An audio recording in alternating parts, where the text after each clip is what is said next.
This is the Lone Crater YouTube. We hope this video helps. You start by removing as much wet paint as possible. Blot straight down with paper towel and replace soiled layers. Once done, prepare a gentle soap solution, 1 teaspoon dish soap in 1 cup warm water, because soap breaks emulsion binders without damaging fibers. Make sure to test on a hidden spot for color fastness. This prevents surprises. Now, using a clean white cloth, gently dab from the outside edge toward the center to contain the stain, avoiding any rubbing that embeds pigment.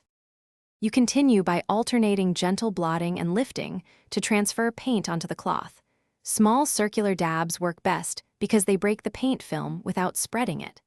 If soap doesn't shift the dried emulsion, carefully try a water-based cleaner or isopropyl alcohol on a tested spot.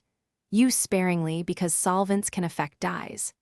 Make sure to rinse and wring the cloth often so you're not redepositing pigment. Keep switching to clean fabric sections until no more color lifts. You finish by rinsing the treated area with a little clear water to remove soap residue, then blot thoroughly to extract moisture. Clean, damp towels accelerate removal and prevent rings. Once mostly dry, lift pile with a soft brush and vacuum to restore texture. This helps the carpet look uniform.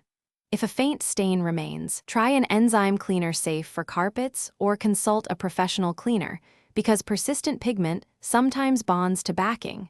Don't keep scrubbing, which risks fiber damage. Thanks for watching. Consider subscribing if we helped you.